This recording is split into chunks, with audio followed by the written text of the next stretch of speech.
Matthew, how many? Yes. I know we had 31 registered. We now have 32 registered, and we need ideally a quorum of 17 people. So if we have one more log on, we're okay for any formalities that we may choose to do. Well, if we have a problem, I'll just log on twice on the other computer. Okay. And if we've got a real problem, I'll get everybody else to log on twice, and then we'll sort it out. Well, there we go. We've got a quorum. We've got a quorum. Alberto saves the day. Well done, Alberto. We finally found some use for Italy. Little harsh. and that's before we've had a drink. Although I'm not sure it counts if he's driving in the car, but anyway. Exactly. How are you? Hello, sorry. Hello, everybody. Dear fellow director, I just back for the sessions of winter afternoon inspections in ugly and freezy warehouse. So I just take 1 kilometer to Milan. I need to back. So I have to. We'll put in mute. Try to participate, but I have to drive. Okay, thank you, Alberto. Thank you for letting us know. As long as he doesn't start drinking whilst he's driving, we'll be perfectly fine. Oh my goodness! Don't you just love it? Hello, Mark. Hello, everybody. Good afternoon. Good afternoon. We good? Can you hear me? Yeah, we can hear you. Oh, fantastic! Right. So this is a commitment I can take. Sorry for that, but I have to drive. All right. Well, we'll let you go onto mute. You can just listen then. Thank you. That's all right. Our pleasure. Right, Matthew. I think we've got a good quorum now, haven't we? And people can join us as. Yep. So should I start? Do say hello. Yes, hello everyone.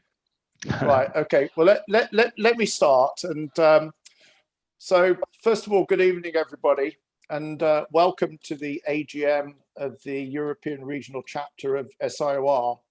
I'm pleased that we have over 30 attendees this evening, which represents around about 11 countries, might even be 12 countries represented on the call tonight. So I do hope you'll find the meeting both informative and interesting. And then after this meeting, we've got a drink session, so you're all welcome to stay on after the meeting. I'll just hand over briefly now to Matthew for just a little, to go through just a few housekeeping rules. And then Ian Rackley will take us, as Honorary Secretary, will just take us very briefly through the formalities of the meeting. So firstly, Matthew, over to you. Okay, thank you, Paul. Well, first of all, bonne année, Happy New Year to everyone. I haven't spoken to everyone yet this year, so let me do that. It's very simple, really. I'm going to mute everyone, and if you need to speak, by all means, come off mute. If you're on a laptop or PC, you can usually press your space bar to come on and off mute. If you're on an iPhone or iPad or something, you've got some other form of touch screen. But it will just avoid background noise and that. And if you have questions or want to raise something, you can use the chat function. You can use the reactions button to put up a thumb, put up your hand so that we know you want to say something. I think it should be a fairly easy discussion, informal-ish between us if you want to add something to something that someone else is saying. Okay? Any questions? Okay, great. So I'm going to put everyone on mute. Paul, thanks. Sorry. Ian, you'll have to come off mute, okay? Okay, thanks everyone.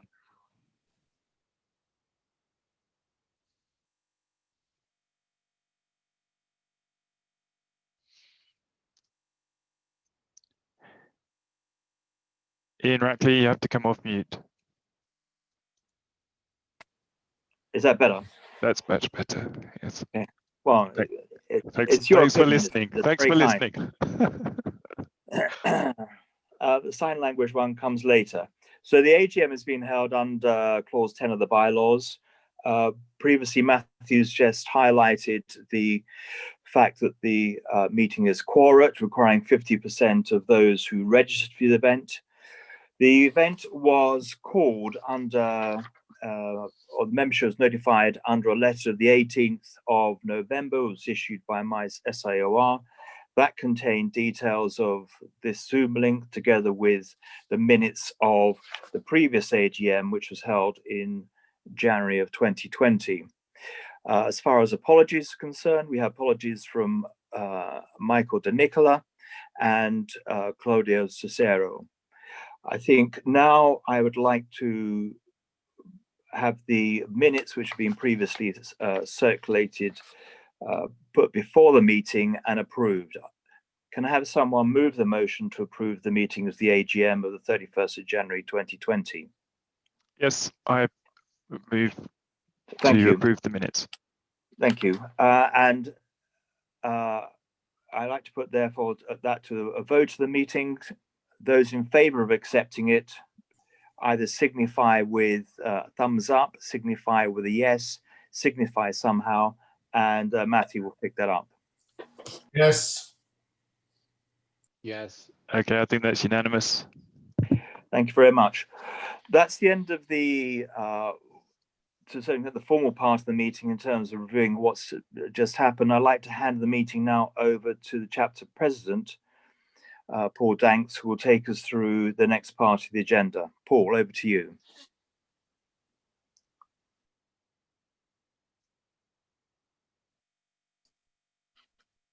Right.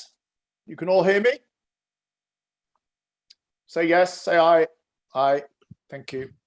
Okay. So I'm now going to quickly run through the President's report. What I'm not going to do here is to repeat what I have already commented on in my written report, but what I would like to do is just to draw out a few key elements from that report. First of all, I'd like to encourage you all to read once again the action plan that we prepared and issued in October 2020. I would like to remind you of our primary goals that we set forward in that plan, and I'll just briefly go through those goals. So firstly, that was to grow our membership across Europe. Secondly, it was to grow deal flow to ERC members, both from within Europe and internationally. Thirdly, it was to grow the ERC's European financial base to become substantially self-funding. Fourthly, it was to position SIOR and its members as European thought leaders in a number of areas. And fifthly, it was to increase market awareness and profile of SIOR and its members. Now, as I said in my written report, I'm particularly conscious of how challenging 2020 was for us all, both at a personal level and indeed at a business level. And I would like to thank you all for your continued support through last year, and certainly Paul and under his presidency guiding us through a goodly part of that year. Whilst we can now all look forward to a brighter future on many fronts from an SIOR perspective, I'm well aware that it's absolutely critical that each and every one of us obtains the maximum benefit from our membership of SIOR. We currently have approximately 93 members spanning 18 countries.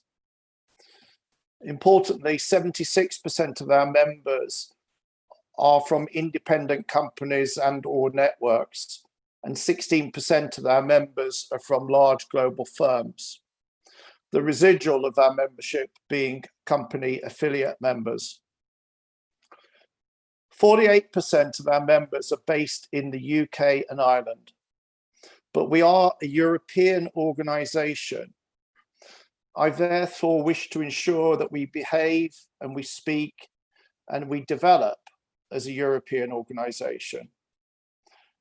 That's working together to generate deals across Europe and across the rest of the world, and to encourage new members to join us, to secure chapter sponsors, and to expand our sphere of influence.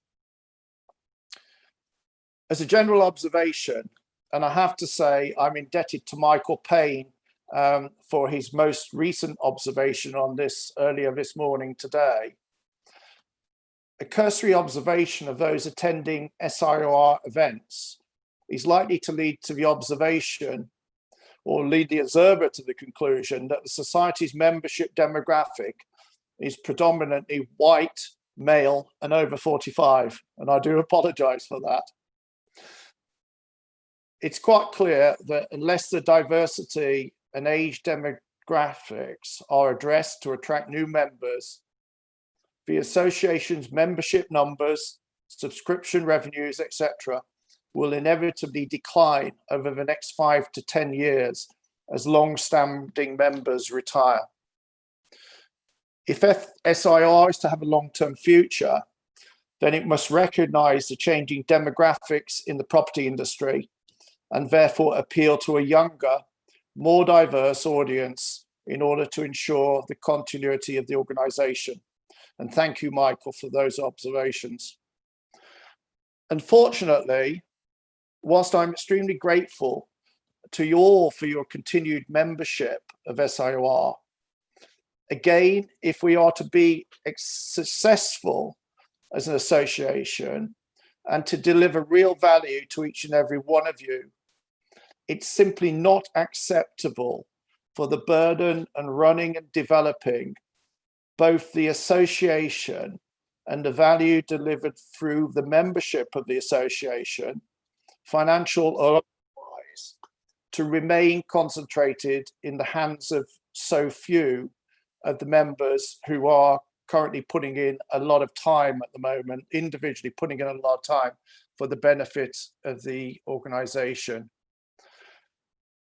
Each and every one of you is active in your respective markets, and indeed many of you will be market leaders. However, at this moment in time, too few of our members across Europe are actively engaging and contributing. Now, in this regard, I'm not expecting that all members devote significantly more time to SIOR, but currently, for example, we are far too UK and Ireland centric as an organization, as I indicated in terms of what I said earlier. And at the moment, the burden of organizing and promoting and communicating activity is being carried by a limited pool of individuals. For example, your activities in the market and your individual company research reports, social media posts, etc., provide really, really valuable insights. And we really do need to hear from you and to communicate your views on what is going on in your respective markets on a much, much regular basis than we're doing at the moment. It makes it particularly difficult for the marketing and PR committee. And also, of course, that directly will flow through to encouraging the wider business community to want to deal with us, because the higher the profile we can have, the more, if you like, the more relevant we become as an organization. And to go a little bit off-piste here, I think also that's very relevant, particularly at a time for those of you who are members of the RICS, at a time that the RICS is under attack, and quite rightly so under attack in terms of its relevance to members at this moment in time. In respect of marketing and PR generally, Matthew and myself will be reviewing, together with our marketing and PR committee, the analysis provided in the communications review report produced by Grenadier, which Matthew circulated to you all yesterday, together with feedback that we've received on the organisation, on the association from our other market sources. It's then our intention to make adjustments to our marketing and communications plan as appropriate. But I do stress that this plan is your plan, and the burden of implementation of it must not be left just with the Marketing and Communications Committee. We're all very busy, and that's just not fair on the members of that committee. Generally, from our report, you will note that we, in fairness to everybody, we've been really active throughout 2020, and that's certainly reflected in some of the analysis that's come back from that communications report analysis. But certainly for the first 6 months of this year, we anticipate that the majority of the activity that we have, of course, will be with virtual, with opportunity for few face-to-face meetings. I am there, and just to reiterate, I am really therefore very grateful to our respective committee chairs, both old committee chairs and new committee chairs, and to those of you who've already stepped forward to join and participate in various committees. And I know from my discussions with the committee chairs, we are already starting to get some good additional contribution and some good feedback. And I do thank those members who before have not been involved for stepping forward and getting involved. And just to reiterate that, if you're not directly involved at the moment, I encourage you to step forward, contribute your ideas. If you've got something to say, then please come forward and say it, because the few people on the executive and the committee do not have all of the solutions. So we're all in this together. Just a few words in respect of Dublin 2021. Within the next 7 days, the executive committee and the conference committee will be issuing a report to SIOR Global that contains our analysis of the current situation and our recommendation. I think as we're on this call today, it's fair to say at this point that it is extremely unlikely that the conference will be held in Dublin in 2021. Please do not communicate this externally at the moment, because it is crucially important that we manage our messaging both from an internal perspective and external to registered delegates and sponsors. On the subject of sponsors and sponsorship, it clearly has been a very challenging year. But as I've said in my written report, we are moving forward on several initiatives, and a lot of work has been done in the background by a few people. So, for example, we've currently done a number of reviews of our sponsorship brochure, the package that we're offering. We've been looking at the value proposition of membership of SIOR, and we're getting our revisions down on paper even as we speak. And in particular, we're developing plans to secure across the European region, new sponsors and initiatives to secure sponsors, which I hope we'll be able to implement as we move through 2021. In the meantime, I would ask and encourage each of you to consider the companies that you are working with, and let Andy Smith know those that you consider we might wish to approach as chapter sponsors. We have an ability to tailor packages to the needs of sponsors, which is clearly crucial. And I do stress that if you bring a name forward, then no action will be taken in terms of making the connection without your further input. And indeed, in some cases, names that come forward will be names that a number of you have very good connections with. So for example, the Prologis of this world in logistics, of the Panettones and so on, just to pick out a few by way of example, but not just restricted on developers. Finally, over the course of the next few weeks, SIOR Global will be announcing the appointment of a new CEO and then a COO, if I have that correct. I therefore fully expect that this will result in fresh impetus to SIOR as a global association. And we are well placed here in Europe to benefit from any new initiatives that are implemented. And indeed, on that subject, I know that any ideas that we come up with for change for the better are very greatly received by our colleagues back in the States. So finally, once again, I would like to thank you all for your continued commitment and support as we move through 2021 together. Now, do you have any questions, observations on my report? Please feel free to ask those questions now. I think you will have to unmute yourself in order to reply.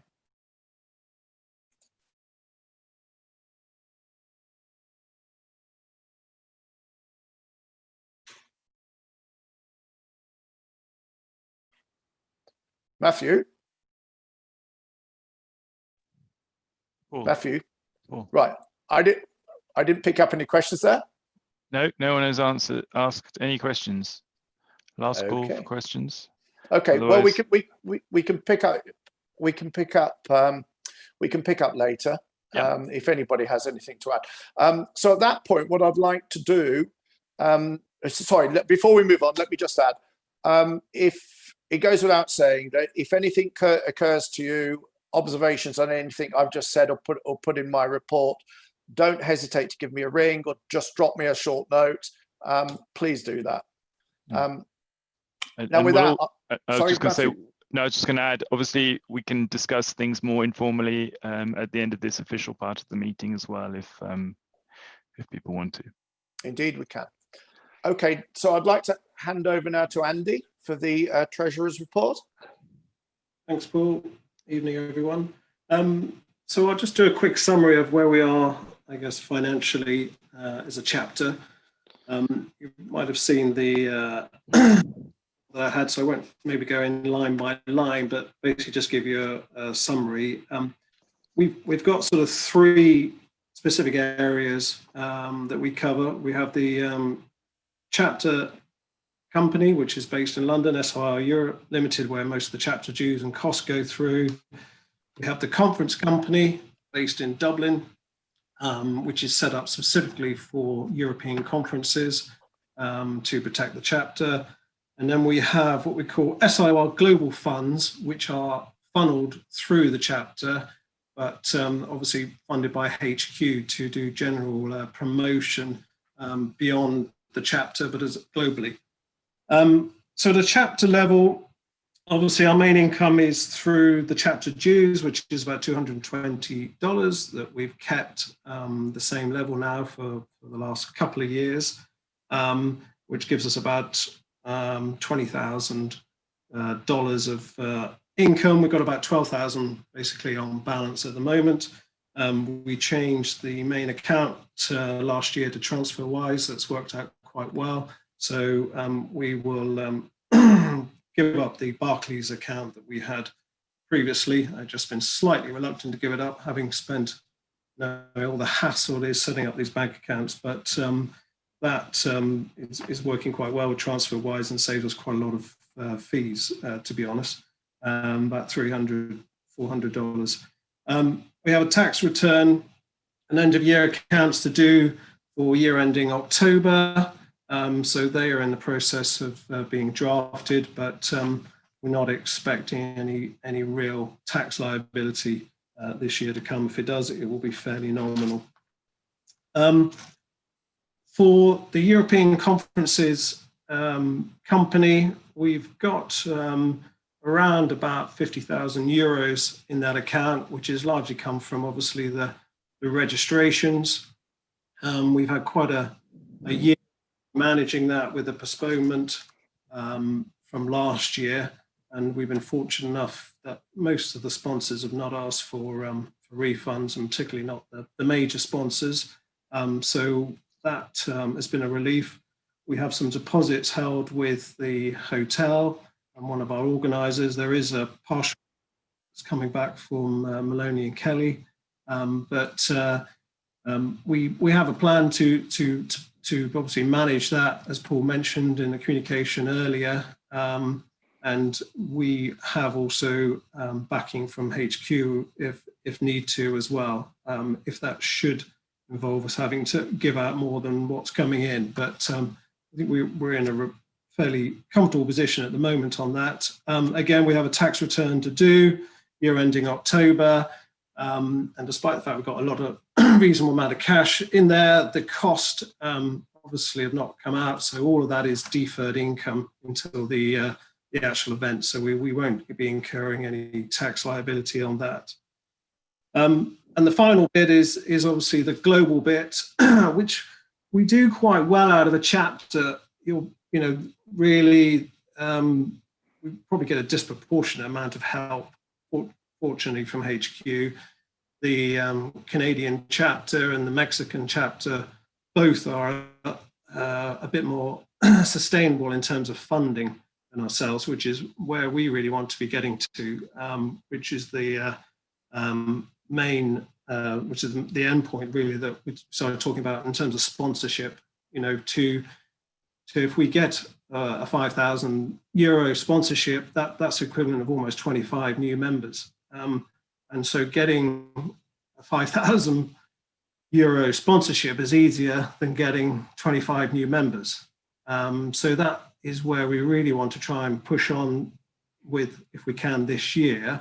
That's easier said than done. Obviously, in the absence of potential conference event, we're hoping that we may be able to divert some of those funds to be used in the chapter to help bring the profile up, and also to try and make it more self-sustainable, really.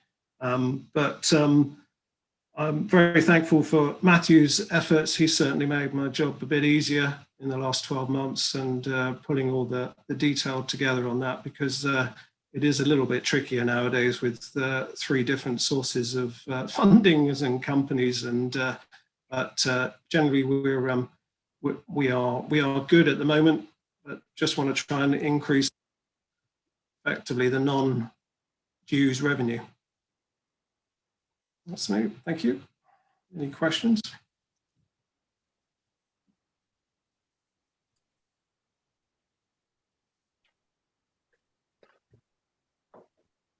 I think, Andy, just to add the point that you made and I made earlier, the importance of seeking to move forward to a self-sustaining position, you know, and that very simple fact that you put forward in terms of the number of new members one needs to secure in order to be an equivalent to 5,000 is a very relevant point. But it's not just the point of securing the new members. It's unfortunately, and this is something that Michael in some of his comments had alluded to, unfortunately at the moment, the amount of time that it takes to bring a new member on board, which is totally unacceptable amount of time. And indeed, we as a chapter are going to be putting some detailed recommendations forward to SIOR Global in terms of that application process, which can be a deterrent to potential new members. So, any further questions of Andy?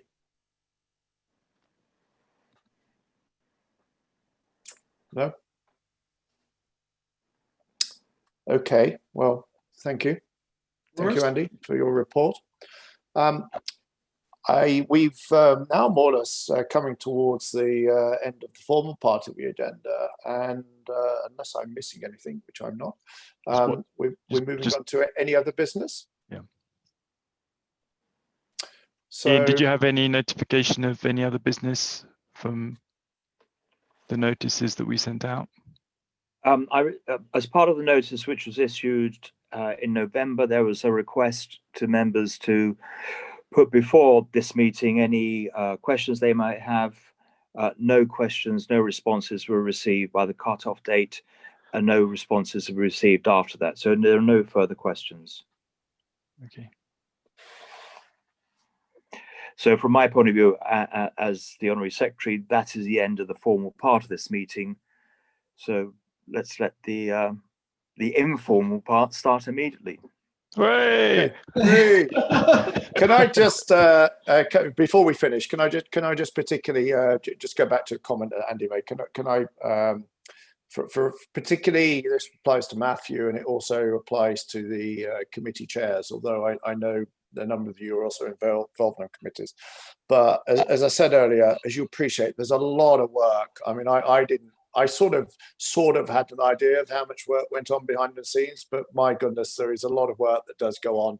I can see Paul smiling in the background there, but there is an awful lot of work that goes on behind the scenes. And I think for those of us who are involved in that, I'm very, very grateful for the contribution that you make, and to Matthew for holding us all together and helping. I endorse that entirely, Paul. I can tell you my email inbox is an awful lot quieter these days than it has been the last 2 years. Okay, great. Thank you, Paul. Okay, thank you. Both of you. So now the idea is just to move this meeting into some informal breakout rooms, if everyone's happy with that, for a quarter of an hour, and then we can move the breakout rooms around, just swap people around, just to chat about things. Is that okay with you, Paul? Yeah, absolutely, absolutely. Okay. Matthew, how many people are there actively on the call? I see there are 26 people on the call we had in total. Okay, it's just if you are splitting up, there appear to be some people who maybe have a virtual presence versus a physical presence behind the virtual presence. So just that you wouldn't. Okay, well, let me put you into 3 different rooms. So that's 8 or 9 to a room, and hopefully everyone will be there. If you need to leave for whatever reason, by all means, and you'll have a 1-minute warning before the breakout rooms come back into this forum, and then we can split again into another breakout group. It's very informal. So if you haven't got a drink, then now's the time. Now's the time to get one. I've got one. Okay. You're like Blue Peter. Here's one I made earlier. Here's one. Yeah. And then we'll get everyone back together, perhaps at the end if we've got time. Okay. There's a couple of chats on the. What is the total time duration, Matthew? We can have as long as we like, Paul. The last time you said that, I had a very sore head the following morning. So. That was the wine tasting. Yes, that was a very successful night. I know. Where's the sleep? Yeah, I thought I was the only one, but I suddenly realised everybody had a very sore head the following day. Yes. Okay. Lawrence, I've got to go to another meeting. So cheers. Thank you very much. Oh, Lawrence. Okay. All right. Look forward to seeing you all. Thanks. For joining. Yeah. Okay. Bye, Lawrence. Breakout rooms are coming. See you, Lawrence. Bye, everybody. Bye, Paul. Bye.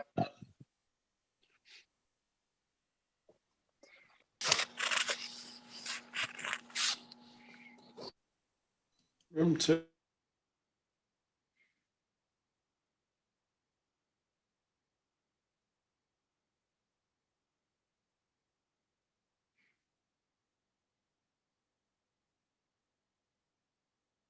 There we go. We're down to 4, down to 3.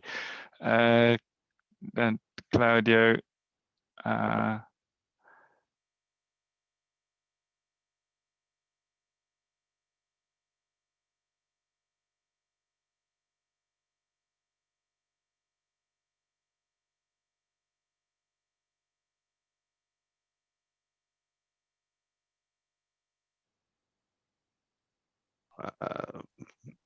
yeah, we're going into lockdown, and as you probably experienced in Poland, it's not. Well, welcome to lockdown, Torsten. I've been there for the last 2 or 3 months. Yeah, we are in the lockdown as well, but the guys in the mountains, the maintainers, they just put a riot on this lockdown, and they are just opening one by one the whole villages. They are opening restaurants. They are opening the ski slopes. So they are really frustrated, and they said our government is completely. They're idiots, and they need to work. They were going to ruin the economy. So the Highlanders said no for lockdown. So that's funny. It is difficult to lockdown say. is relative, isn't it? Yeah. Sorry. The lockdown thing is very relative, in terms of what is lockdown. I think, I still see lots of people out walking in the park, meeting people. The supermarkets are packed. People still buying coffee. It's not really lockdown. We can travel freely to Zanzibar, for example, or to Cuba, but then if you come back, you have the quarantine. Yeah. Well, it's frustrating being an American living over here. It's just like the Americans are just getting along with life. I mean, I was just talking to my cousins and friends, and they're out skiing right now. And normally this time of year I'd be skiing, and it's just like they've just not, they kind of felt it, and then they just said, each governor for each state can just do what they want, and they're just getting on with it. I mean, California naturally obviously is having some bigger issues, but it's frustrating because you're right. I mean, this is our third lockdown here in London, but it's like Andy said. I mean, it's what you make of the lockdown. But well, Dan, I think that the salutary lesson is to look at Ireland. In the beginning of December, we had the lowest rate of infections in Europe, and one of the lowest rates in the world. We were down to single digits per day. As of last week, we went to the second worst in the world in rate of infection. Oh, because of this mutation, is that right? No, that didn't help. But it basically, a lot of restrictions were lifted, so that we, as the government said, so that we could have a meaningful Christmas. Yes. Which meant that the Irish just went and partied. And it's had devastating effects. We've got hospitals now that are literally having to start to make life and death decisions, which is quite heart-rendering. So it just shows that, I mean, that's happened in 3 to 4 weeks. We were talking to our neighbor who's a GP, and he was saying that the A&E, as you call it here, or there. Yeah. If they don't think you can make it, don't come. Meaning, if you can't make it here before you die, then you just die. I mean, I about fell over. I mean, it's you laugh at it, but the fact that it's a real discussion they have over the phone with you. One of our colleagues, it's called a triage. So the triage is that the doctor has to decide in the intensive care unit or before if you're gonna get accepted or not, and that's a problem we are all facing. And I'm not sure about the mutation yet, but if we get overcrowded in the intensive care units, and I think in Germany we are much better prepared than a lot of other countries, then we really have a problem. And I think the best, and Paul just outlined that, how it might fail. The best is really to say, right, it's going to be a hard 4 or 6 or 8 weeks, maybe. But we all need to sit back and limit contacts, and then hopefully we get out of that, because we have the Moderna and the BioNTech vaccine that is working. With the AstraZeneca and the Sinovac vaccine, we are not sure. Yeah, you're right. You're absolutely right. Yeah. Well, how is business a part of the COVID? How is business going on? For us, it's flattened our business, but our industrial, the stuff that Paul and I do industrial wise, I mean, we're having a lot of conversations. But the fact that is many of you, like you, I mean, Paul and I work internationally, so it's hurt us because a lot of our relationships are very face-to-face.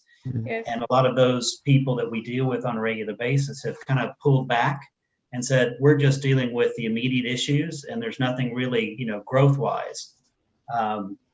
But we're seeing a lot of activity in cold storage and just in general, sheds or warehouses. That seems to be the big play, and rightly so, because of Brexit, and 2, because of food safety, and 3, because it's no longer just in time, it's just in case. So we're I was on the phone with a client today, and they're decreasing their working capital to increase their inventories because they can't lose market share during these times.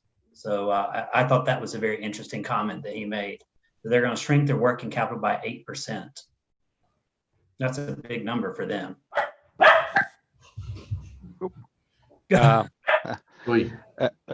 Maybe a point for me to add, because I'm coming out of the industrial segment as well. What we do see here in Germany is really slow down, especially in the automotive segment. But companies like starts with an A, they really do skyrocket at the moment, and we do work with them on a day-to-day basis.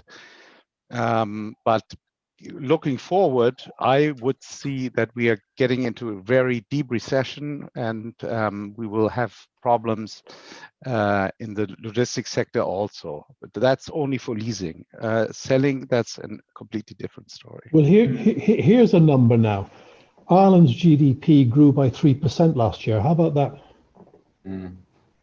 Poland 5.25. I'm sat positive news, yeah. I'm sat in Oxford, so I'm in part of life sciences world at the moment, and we've seen a capital market that has, for the scale of the market that was happening, has been pretty robust. There's still money being deployed, and we've got demand for lab space. We just don't have product now. The whole office thing's up in the air. We all know that.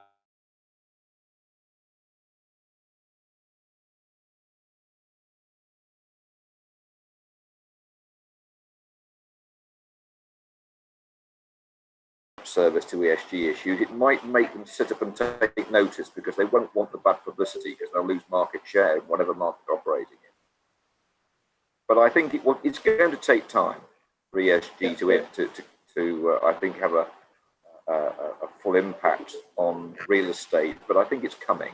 Yeah, actually, a question for Andreas, really. I'm interested in Andreas, in the corporate German approach to ESG. How seriously do you think the major companies and the middle range companies take it in Germany?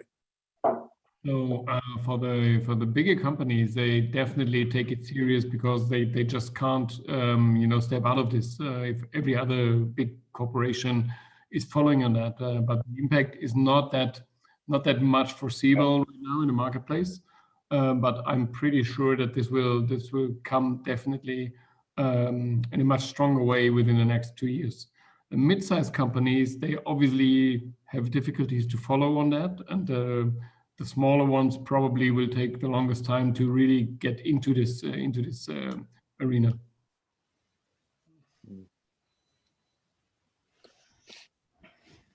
It's very from a practical point of view, in terms of our day-to-day work, would you say it's still the case that 90% plus of what we do, it probably doesn't get raised when you're doing a deal, for example? I mean, let me rephrase that. If you're renting a big shed nowadays, then clearly you're going to look at things like, environmental issues, environment, so on and so forth, as a matter of course. I understand that. But in terms of the wider ambit of what we're talking about, how often does it come up from a day-to-day point of view, do you think, in active discussion? I don't know, it's what you call it, because it's going to start spreading into everywhere, and we have to go through huge hoops now every time we submit a fee account.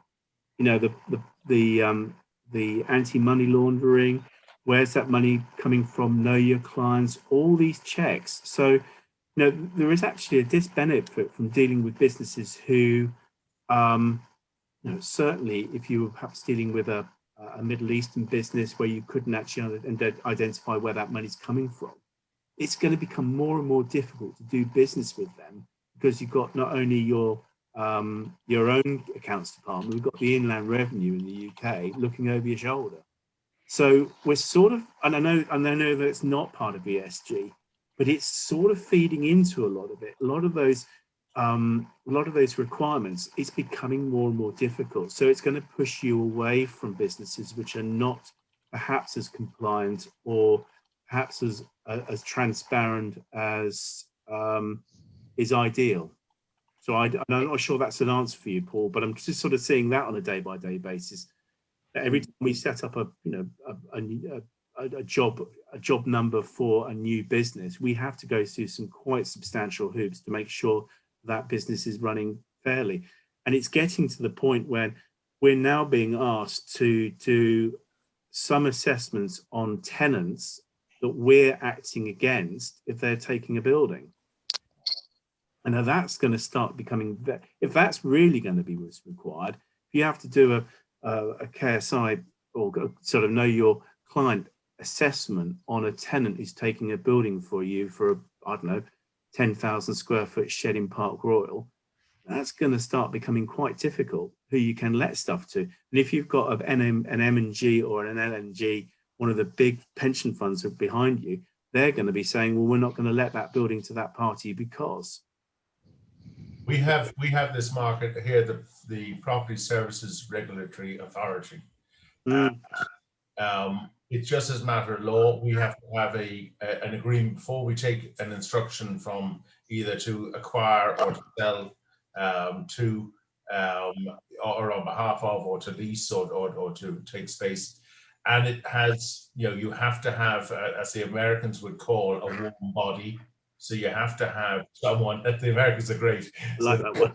Yes, you got to have a warm body, which is, so you've got to have someone on the ground that you have their ID there. So it's all money laundering, anti-money laundering, but it's, you know, it came in quite some time ago to do with. And we're on a, like you, Tobias, we're on a similar sort of regime where you're only allowed out for, you know, for certain activities. Yeah. But for whatever reason, the British government seems to have done something or not done something. I don't know what it is, because we're getting hit pretty much worse than anybody else in Europe, it seems. So yeah, it's pretty shit, really. but we, Martin, do you differentiate between private and business? Because, for example, we in Germany, as a private individual, I am not allowed to invite more than one person to my house. I can live here with 20 children if they live in my house, but only one person may come to visit us. Same is when I visit other people, but this is for the private life. Thank you. Business-wise, I more or less can do whatever I want. If there is reason to have a meeting with 20 people, then of course we have to make sure that the hygienic regulations are all met. But we can do these meetings, and the rule here is that if you can work from home, you should, and it's only if you can't work from home that you should not work. You know, you should go somewhere else.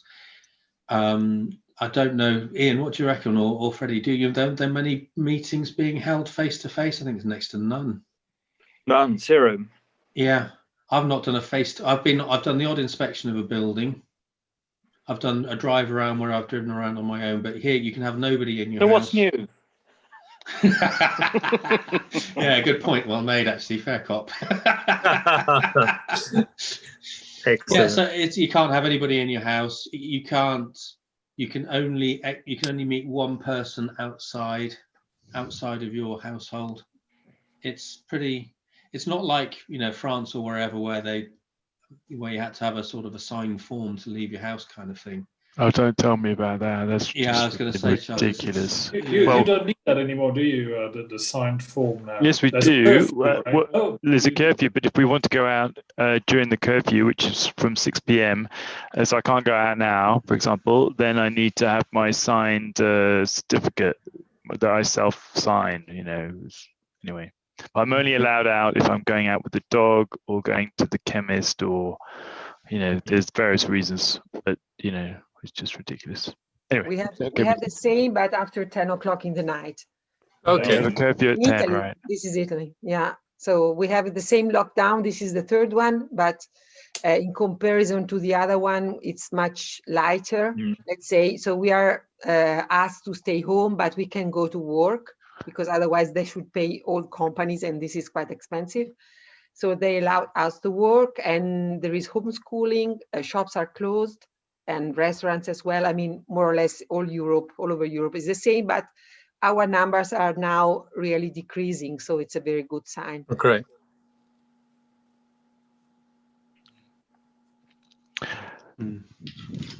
But lady, gentlemen, I've got to scoot, but it's been nice seeing you again. And, bon courage. Keep on going. Nice to see you all. Thanks, Charlie. Thank you. Bye. Bye. Take care. Happy New Year. Take care.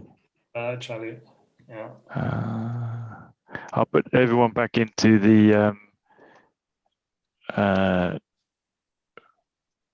main room.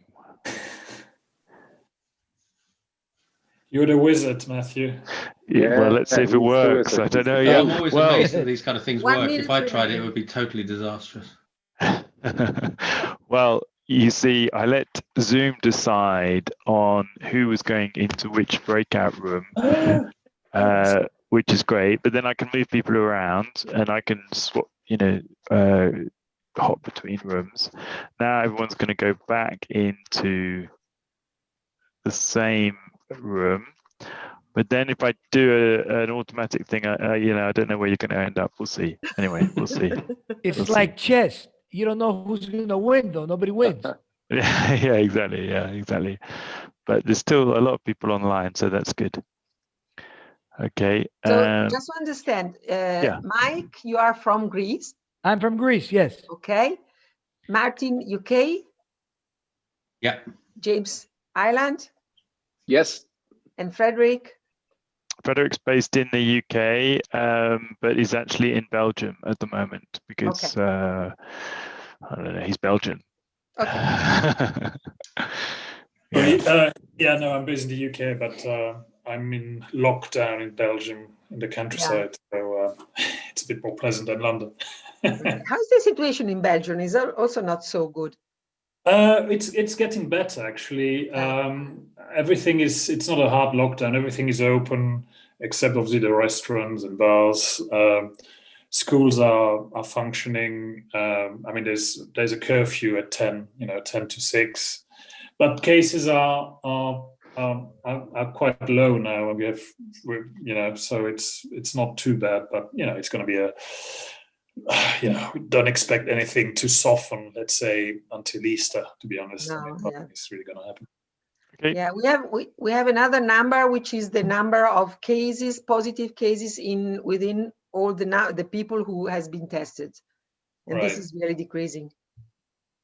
Okay, see you soon. Yeah, and everyone is sort of scared about the variations of the virus. The UK variation. Yeah, that's the problem. That's going swimmingly over here. It's really popular. I'm saying nothing as an Irishman. Nothing. You've got some water between you and us. No bridge. No bridge yet. No, not unless No Boris bridge. has his way. No thanks. No. Yeah.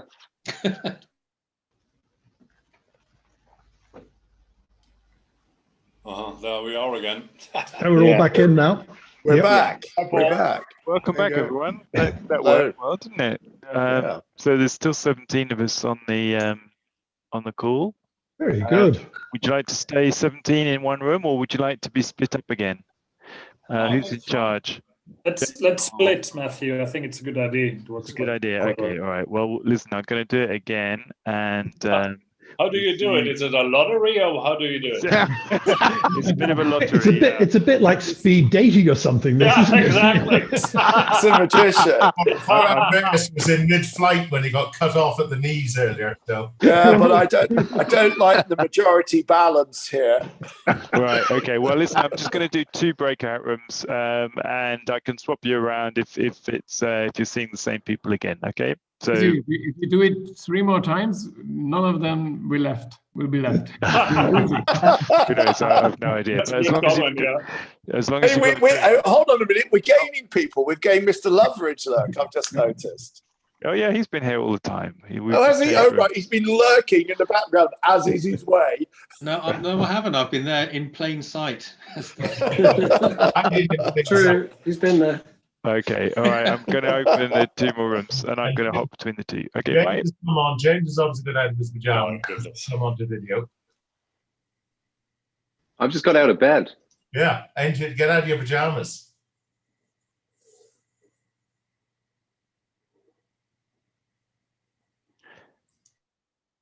And I'm going. Where am I going to go? Ian, you're in. Yeah, you'll go there.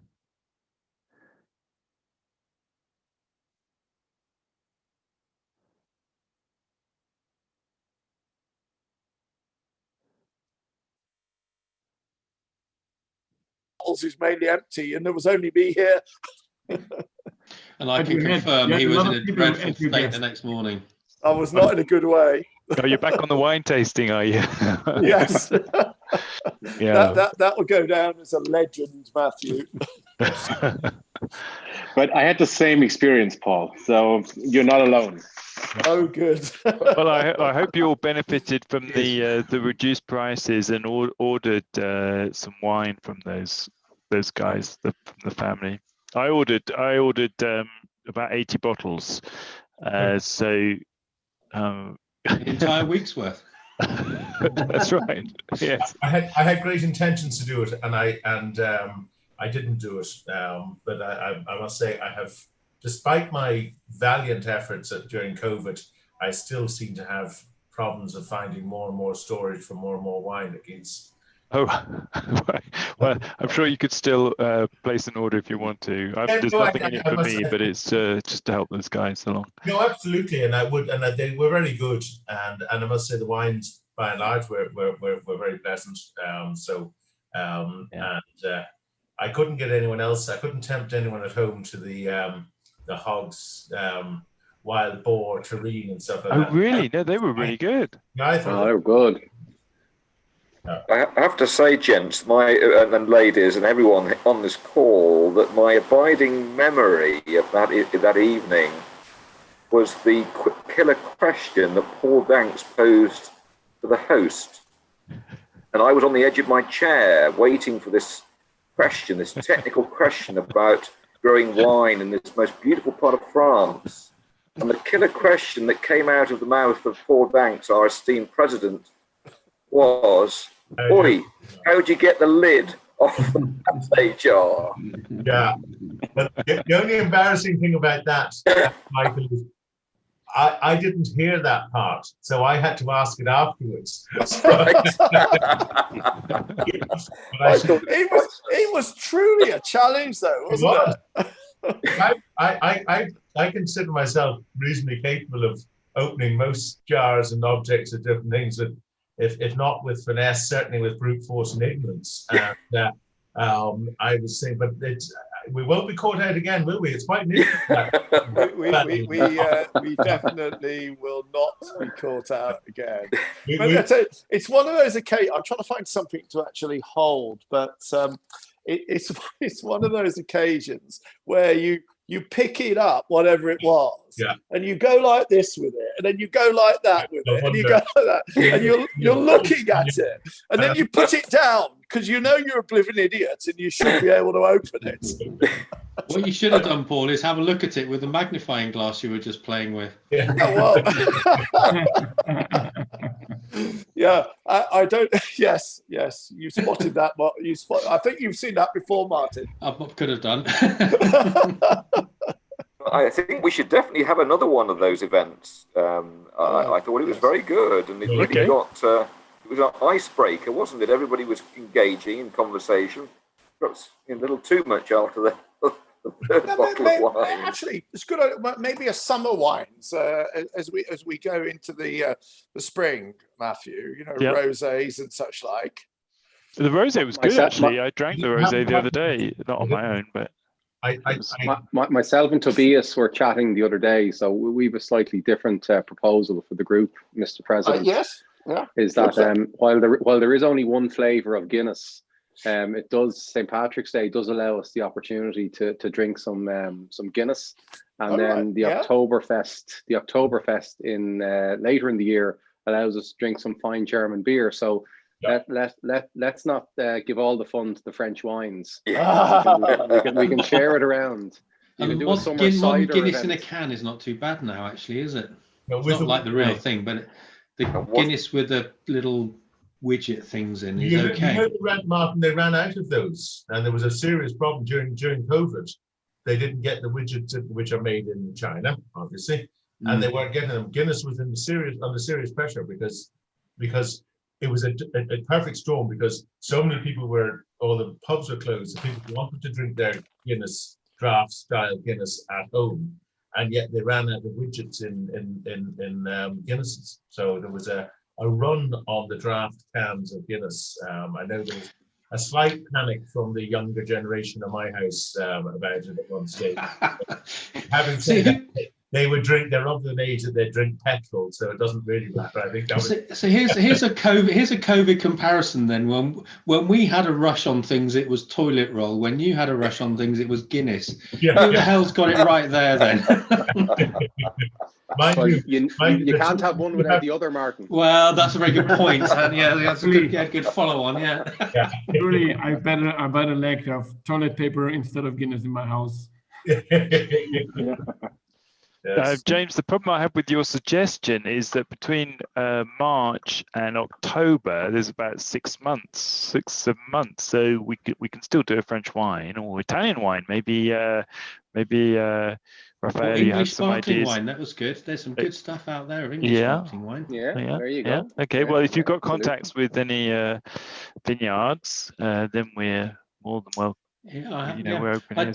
Because I did a CPD thing where they said that basically all the big champagne houses out of Epinay are now buying up land on the South Downs to move to, and they're going to make it under the champagne label, and they're buying up farmland on the South Downs in England to grow champagne. How can they use the champagne label? Well, they say they can, because land prices in that neck of the woods have gone through the roof off the back of it, because it's a champagne brand based in it is Epinay, isn't it? Epinay, outside Ram, yeah. Apparently they will be able to call it champagne, but because in the Champagne region, because of global warming, it's getting too hot. Right. I guess if they're buying the grapes. Yeah, I think they're exporting the grapes from their vineyards in that region. Because they're very protective of it. I mean, there's some very good method champagnes around the place, but they can't run under the champagne name. So I'm amazed that they would do that, because, as I say, absolutely. We have a vineyard literally 10 miles away from here, because we're obviously well, not obviously, but we're on the Chalk Hills, so in the Chilterns on the Chalk Hills, and there's a really, really good vineyard that makes qualified sparkling wine, which is really champagne, which you will be hard pushed to tell the difference between some of the best quality champagnes coming out of Epinay. And of course, it's a fraction of the price. Totally agree. Like Paul, there's a place down the road from me. It's about 10 miles away that has got a really, really good gin distillery and an English, sparkling wine vineyard. So it's one of my favourite places in the world at the moment. Very good. Raphael, what about you in Italy, though? You're in Milan. You're not too far away from some of the vineyards, I guess. Yes, absolutely. We have also sparkling wines, which is Prosecco, which is not far away. Yeah. Lovely, so yeah. And we have a lot of red wine as well in our country, let's say in our region, which is Lombardy, you say. So yeah, we can, I don't know, maybe we can invite someone to provide a tasting or something similar.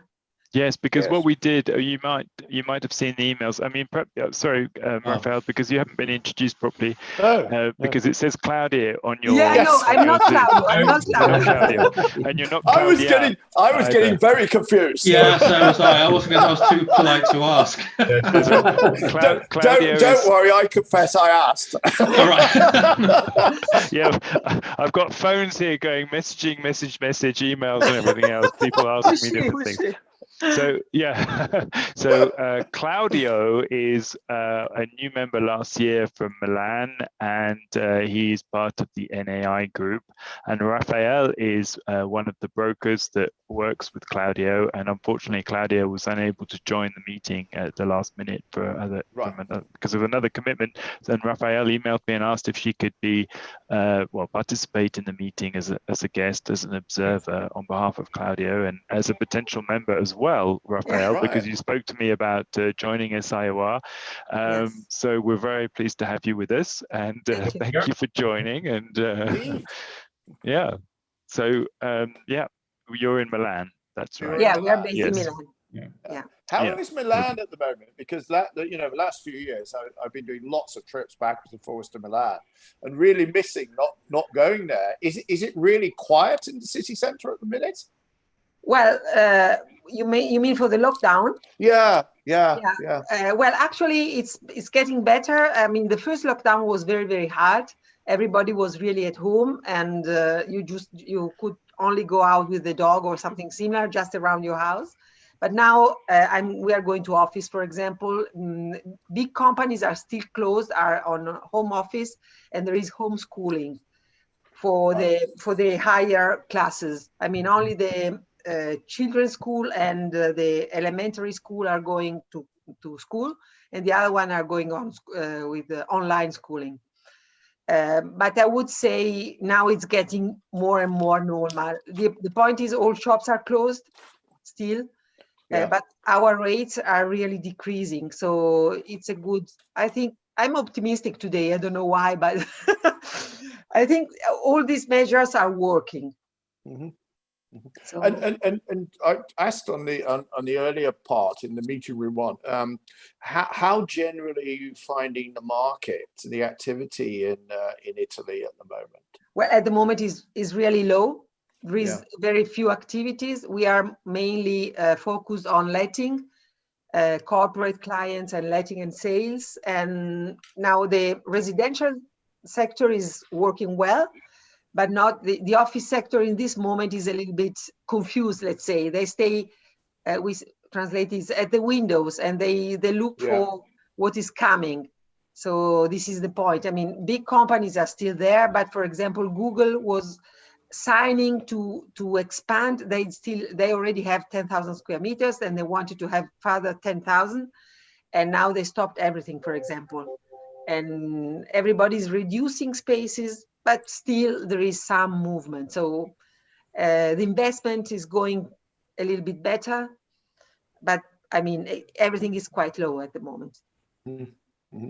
Well, that's interesting though. Google have 10,000 square meters in Milan?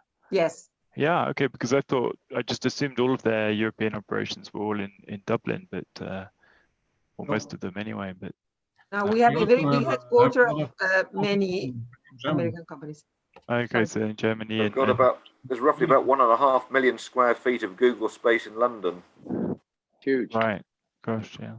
Okay. Andreas, you said there's load in Germany. They push all of their income into Dublin through Ireland. So that's where the money is. Yeah. I tell you what, and I don't want to get too certainly don't want to get political on this call, but interestingly, I've been a few of you have maybe seen one or two of my observations back on some of the comments that David, what's his name, Matt Williams has made about the impact of Brexit and so on, where I've not responded back to him, but I've just said he's totally misguided in some of the observations he's made recently. But and this is a question for James, really. James and Ian, probably, really. Do you sense that given the during the Brexit negotiations, given the emphasis that's placed on like unfair competition and so on, and we all know, and I'll be a little bit controversial here, particularly France and Germany and Dublin have been able very successfully to bend the rules technically over many, many years. Do you see the EU tightening down on that, or do you think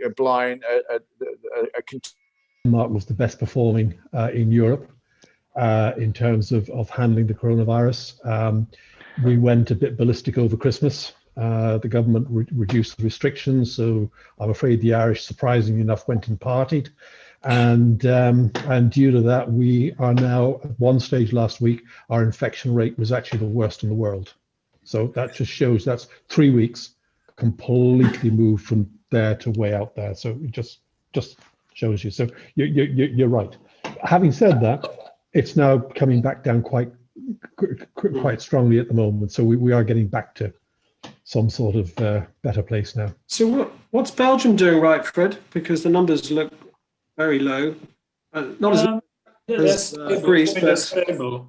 They're stable at 2,000 new contaminations every day. I mean, it's there or thereabout, and 50 deaths every day. That has been going on now for a month. I mean, it doesn't seem to decrease. I mean, it's bizarre actually. It's really stable.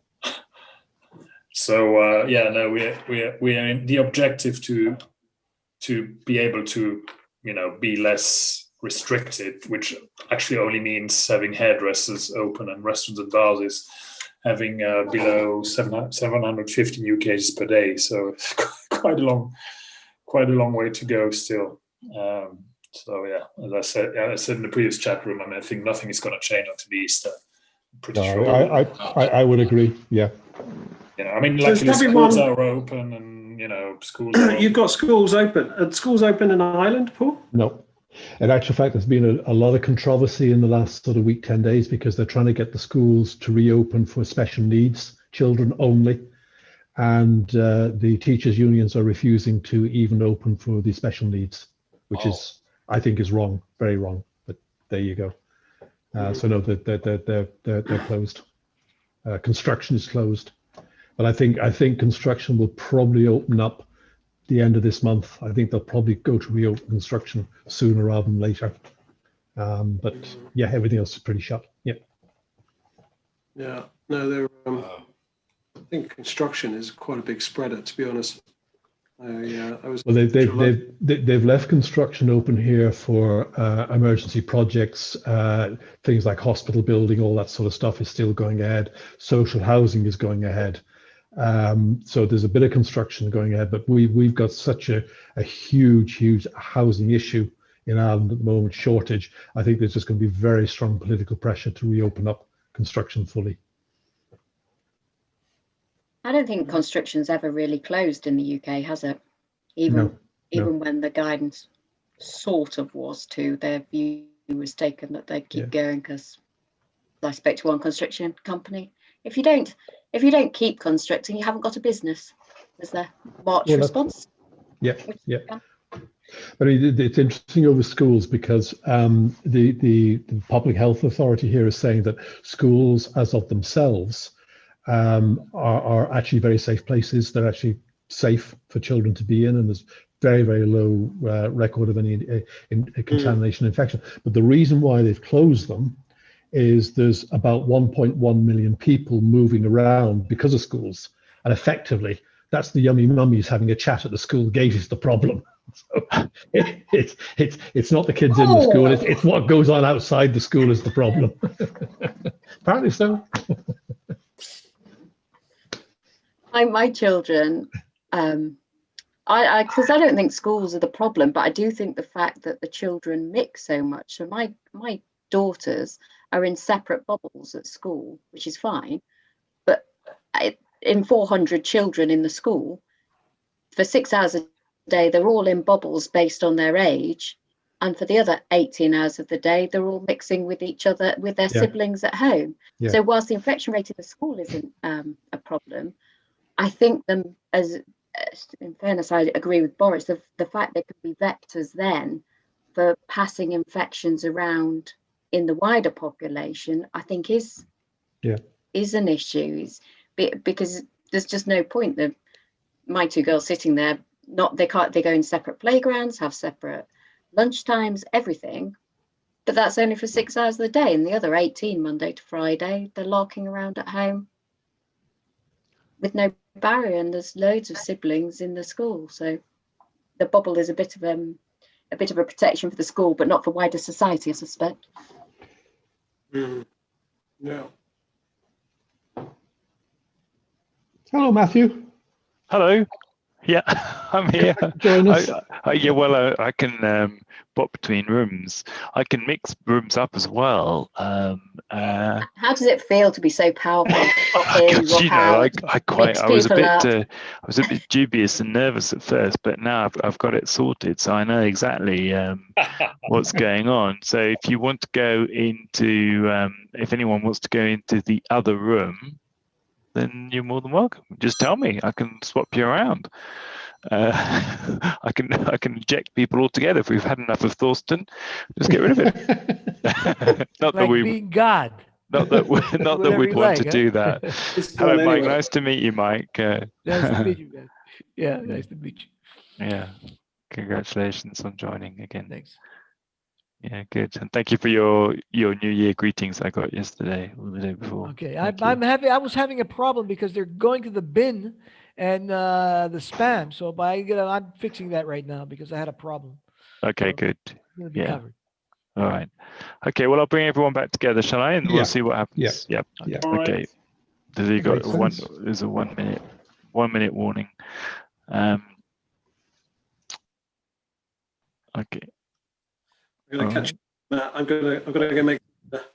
Catch you later. Okay. Your wife is still in China. Okay. Bye bye.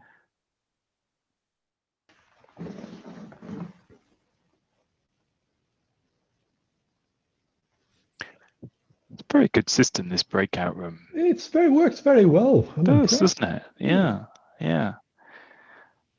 There's a few people that have dropped out. Frederick and Andy have just left. I was just saying we cut Martin off in his prime. I was just enjoying him talking about his cleaner.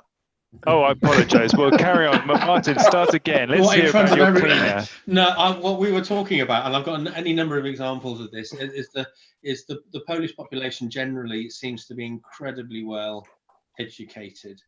Insofar as the woman who's my cleaner, her first degree is in comparative religions and her master's in something else, can't remember what. And she ran a restaurant chain in Krakow. Her brother runs a restaurant. You know, they're all massively entrepreneurial. So it was where are you? It was your point, James. I think in terms of Poland being another sort of port in the storm, as it were, in terms of a place for big global corporates to go, and in terms of getting a good workforce, a good grasp of English. So particularly for US corporates, it's a good landing place. We sort of set ourselves up as potentially Singapore in much colder climates in terms of the UK. Whether that'll happen or not, I don't really know. Because I think your saving grace would be London. I think London will be fine. I think the other parts of the country could suffer more, because I think London will always have the international cachet that will attract people, and obviously it's such an important trading centre. But I agree, it's the likes of Poland. I mean, only when we went over to the SIOR conference in Warsaw, I'd never been to Poland before, and I thought it was absolutely. I was expecting it to be much more, utilitarian Russian sort of communist bloc type buildings and all the rest of it. And the fact that they had so beautifully recreated so many of the buildings that were damaged before. I mean, it also explained to me why we have so many wonderful Polish craftsmen that come over to Ireland in our building boom the last time round. You wondered, how did they, you know, why are all these Polish people so talented at building? And it's clear because they rebuilt so many magnificent, and it is legitimately, even as property guys, it's very hard when you walk past one palace to know, is that the original structure or the recreation? I think I was really overwhelmed by that. And I would say the same thing as you, Martin. The lady who comes to us is from Moldova, and her father was a professor in the university. She was a principal in, a teacher at science. She's a science degree, and her mother was a principal of a school. And it breaks your heart. I mean, that she's cleaning houses. You know, it's desperate, and she's here a while.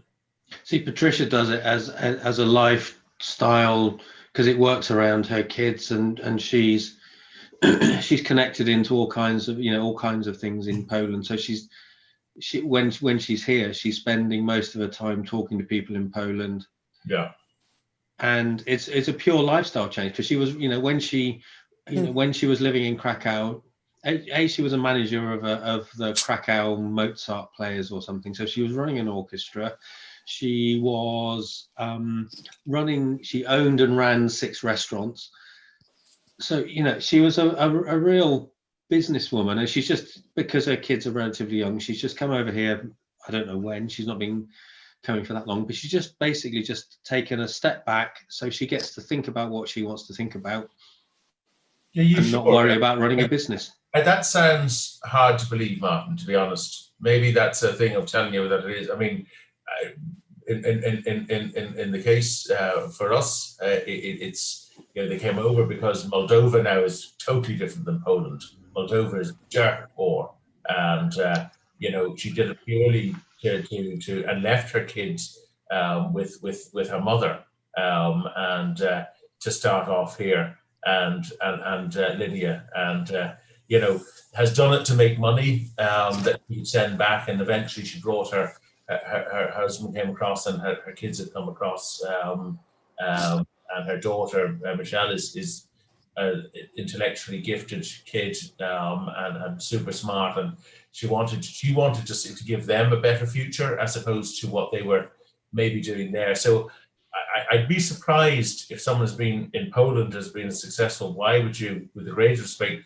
Obviously, you're the draw, Martin. Because my whatever I pay her, I'm not going to say because in case I'm breaching the laws, I'm not going to say it in an open forum. But for whatever I pay it, no, I don't think that's the case. I think it's. And then you personally, as opposed to what you pay her. Well, we don't. Smooth talker. Thank you. We really don't want to know. We really don't want to know. Can I change the subject away from Martin's cleaner? And I brought that up, so I do apologise. But I was going to have a chat with Mike. Let's go to Greece. How are you, Mike? Good to see you. Everything is good. Everything is good. Good. I mean, okay, with the lockdown and everything, but more or less, to be honest, I'm surprised how disciplined the Greeks are. They're really taking care. The restaurants and the bars and the cafes, they're all closed, of course. The schools are open for the elementary and the kindergarten and everything. Supermarkets are working like usual. That they're the ones that are making money right now.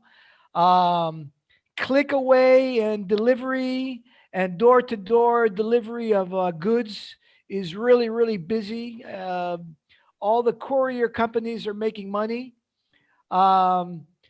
Honestly, today I showed 4 properties to clients.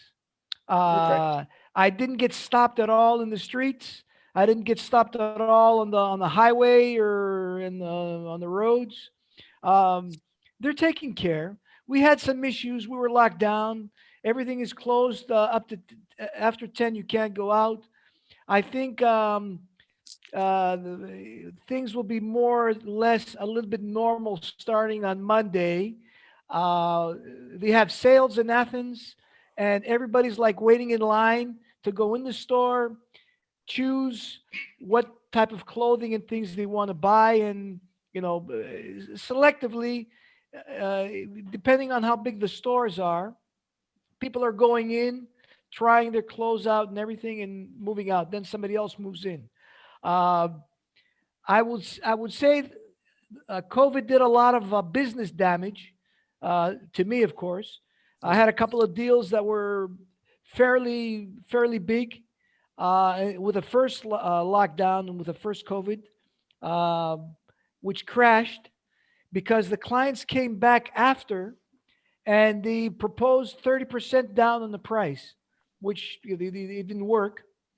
More or less, I can say that the market, the prices have not gone down in Athens, specifically with the logistics. Logistics is very active in Greece. Costco being in Piraeus and doing all the shipping back and forth.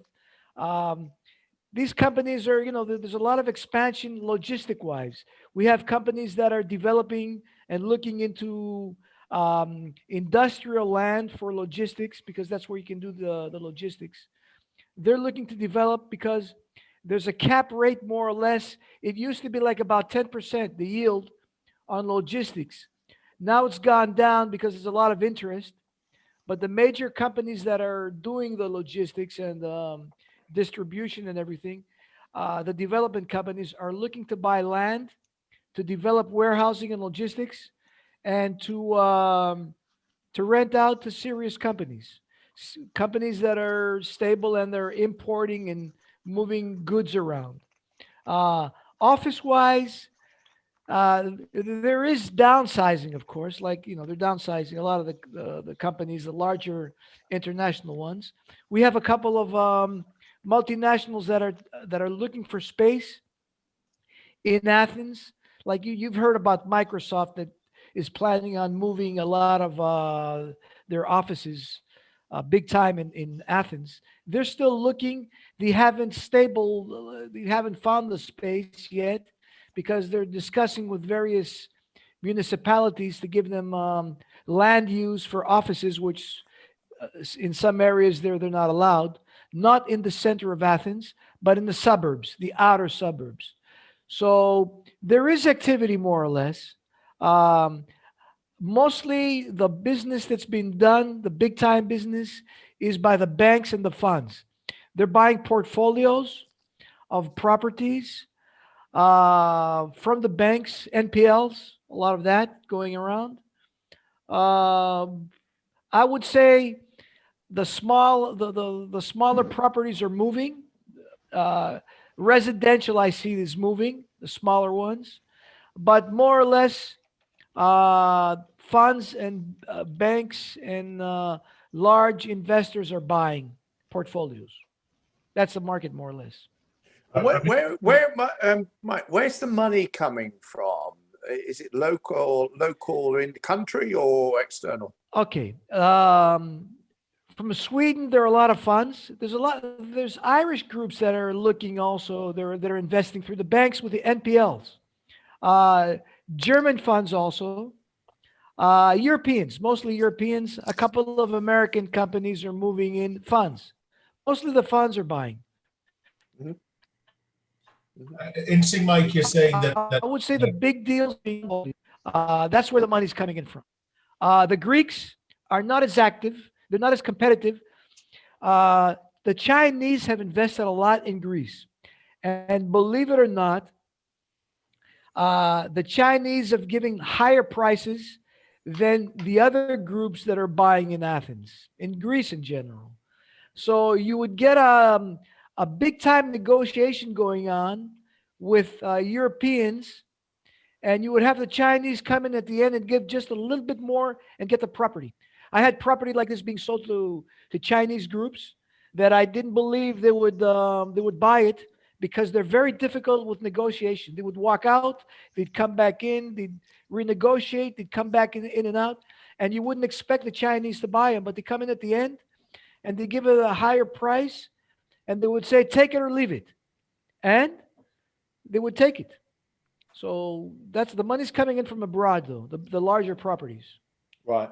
Mike, Right. you said Mike, that the Google was going out to the suburbs, which I just thought was interesting because their MO normally is to and particularly if you think in a lot of cities where they may have been in the burbs before, they've moved to downtown because they want to attract the younger people who tend to be happier living downtown, COVID notwithstanding.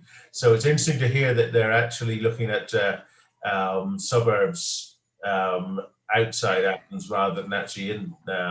Is there a particular reason for that? Are the younger cohorts not living in the city centre or because of money, or is that why people maybe they live outside? Okay, in the city center was really downgraded. The prices were really low. So you get a lot of groups, you had a lot of Israeli groups moving in that bought property, refurbished the property, and were trying to resell, or they're keeping the property to resell at a higher price later on. I sold a couple of properties in the center of Athens, very low price. Like I'm just giving you an example because the prices are really different. Like 900 euros per square meter of a building that was 1960s building that when refurbished, they're asking for 3,000 per square meter. So you're getting very low prices, older buildings, 3,000 square meters building, 2,000 square meters of building, residential buildings that they're turning them into Airbnb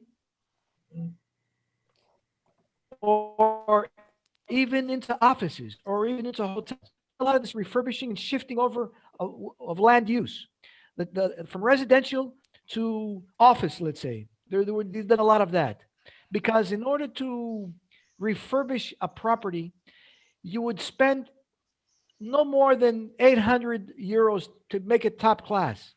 So if you buy something around 1,000 euros, an old building in the center of Athens, in a degraded area, which this would happen right now. What happened was in the degraded areas in Athens, where you would have the refugees, you would have the Pakistanis, you would have the Indians, the Bangladeshis coming in, where the rents are very, very low. The Israelis came in, they bought property, moved them out because they raised the rental rates, refurbished, and they're selling for more. Then what they would do is, move the ghetto areas. They would go to the mayor and the municipality and say, look, we want more lighting in the area.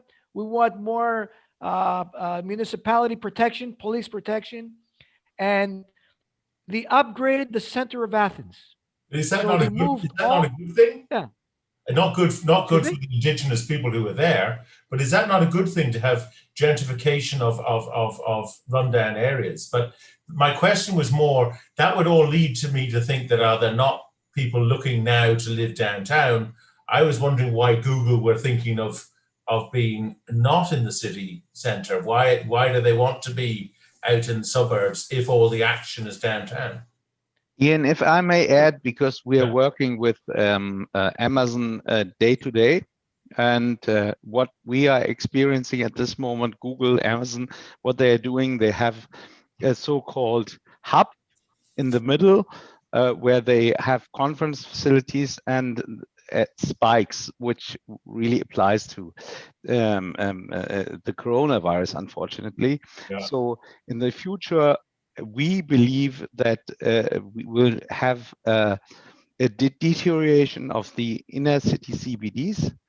People will move out after the experiences they have made in this COVID crisis, and that's what's going to happen here in Germany. I'm not sure it's Mike. Sorry about that. If this is applicable for Athens, but here in Hamburg, Munich, Frankfurt, wherever you go, this may, and this is just very early, may going to happen in the next 24 to 36 months. Interesting. Yeah. Yeah. But it does beg the question: if they're where are their key workers? does that mean that the key workers will not be downtown, that they will live outside? Yes, they will move outside. They have already moved outside into the suburbs. Here in Hamburg, it's very interesting. You go to the north, you have suburbs where people live, and they have moved all outside because they could not pay the rents. And then they will sit in the so-called spikes and go occasionally into an office, but on the main time sit in the home office and work from there. That is what we at JLL assume at the moment what's going to happen. But it's just all assumptive.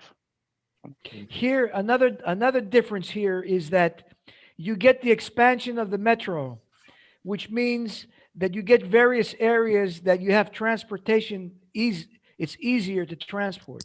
So the southern suburbs in Attica, in Athens, they're the most expensive. The northern suburbs are the second more expensive area, but there's places to go. You can expand land use, whatever. Now, the cheaper areas are where the western suburbs are. And now with the metro there, this is why you get a shift of the crowd going towards these areas, because you have the shift with the metro. You can move around. So this is another reason. But the workforce, you get mostly that are moving out, the ones that are moving out of the center, and they're going to the western suburbs because of the transportation facilities, which is easier. Yeah. Yeah. Right, gents. I think we've lost a lot of people, haven't we? Yeah. I Lost a think few. Yeah. Yeah. I think we'll wrap. People. I think we'll wrap up now. Just to thank everybody who's still remaining on the call for actually remaining on the call. Yeah. So thanks for engaging. So thank you very much, and I hope I wish you a very good rest of the week, and thank you very much for joining us this afternoon. Yeah. Thank you very much indeed, Mike. Nice to see you in particular. Nice to see you. Okay, thank you. Thank you. Appreciate Thanks, the Mike. Thanks, everyone. Bye-bye, everybody. Everybody. Bye. Bye-bye. Thanks, Martin. Bye, everyone. Bye. Bye.